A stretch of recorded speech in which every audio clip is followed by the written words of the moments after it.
Hello everyone, তোমরা সবাই কেমন আছো? তো তোমাদের জন্য একটা খুব সুন্দর কেকের বাস্কেট ফ্লাওয়ার কেকের ভিডিও টিউটোরিয়াল নিয়ে এলাম। আর এই কেকটা ফুল কে বানিয়েছে জানো? চলো দেখা যাক কে বানিয়েছে। একটা ছোট্ট মেয়ে বানিয়েছে। সেই ছোট্ট মেয়েটা কে?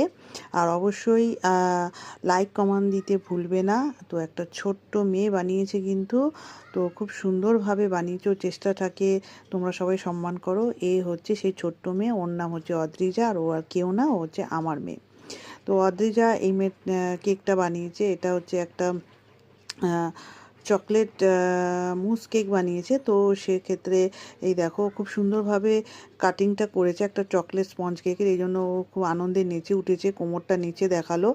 আর তার সাথে সাথে বললো এই আমার এই নাচের ভিডিওটা যেন একদম করা না হয়, আঙ্গুল দিয়ে আবার দেখিয়ে দিল। তো যাই হোক, এই ভিডিওটা তোমাদেরকে আমি দেখিয়ে দিলাম। তো ওর কেকটা কাটিং করার পর তারপর ও একটা বাউলে ক্রিম নিয়ে নিল আর চকলেট গ্যানাশ নিয়ে একসাথে দুটো মিক্স করবে, তাহলেই চকলেট মুস হয়ে যাবে তোমার। তো দুটো একসাথে ভালো করে ও মিক্স করে নিল।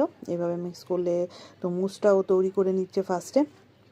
এবার মুসটা আরেকটুখানি চকলেট বেশি করে দিয়ে দিল, তাহলে মুসের টেস্টটা খুব ভালো হবে।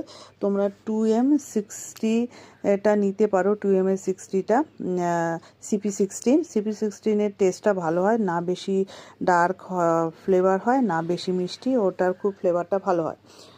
তো এবার একটা বেসিক ক্রিম নিয়ে এবার স্পঞ্জটাকে প্রথমে বসিয়ে প্রথমে ওয়াটার স্প্রে করে নিল। নর্মাল ওয়াটার স্প্রে করলেই হবে।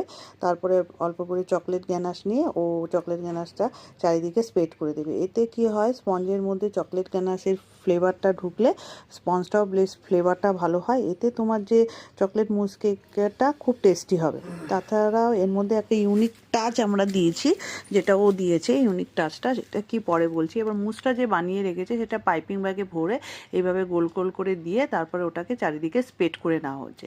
এইভাবে তোমরা যদি কেক বানাও তা এতে তোমাদের কেক খুব তাড়াতাড়ি হয়ে যাবে, অল্প সময় হয়ে যাবে, আর ফিনিশিংটাও ভালো হবে, খেতেও টেস্ট লাগবে এইভাবে যদি তোমরা কেক বানাও। এইবার চকলেট যে মুসটা দিলাম তার উপরও আমরা কিন্তু ও কী করলো, অল্প করে চকলেট গ্যানাশটা অল্প করে দিয়ে স্প্রেড করে দিলে এতে ফ্লেভারটা অনেকটা বেশি এনহ্যান্স হয়। তোমরা চাইলে এইভাবে করতে পারো। তারপর আমরা সেকেন্ড লেয়ারটা দিলাম। এবার সেকেন্ড লেয়ারটা দেওয়ার পর এবার চারিদিক থেকে প্রথমে ক্রাম কোটিং করে নেবে।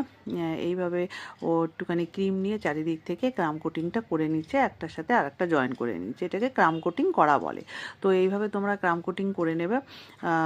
তো অদ্রিজা ছোটোবেলা থেকেই খুব ভালো কেক বানাতে পারে, কিন্তু পড়াশোনার চাপে এতটা কেক বানাতে পারে না, সম্ভব হয় না, কিন্তু যখন সময় পায় ও তখন করে।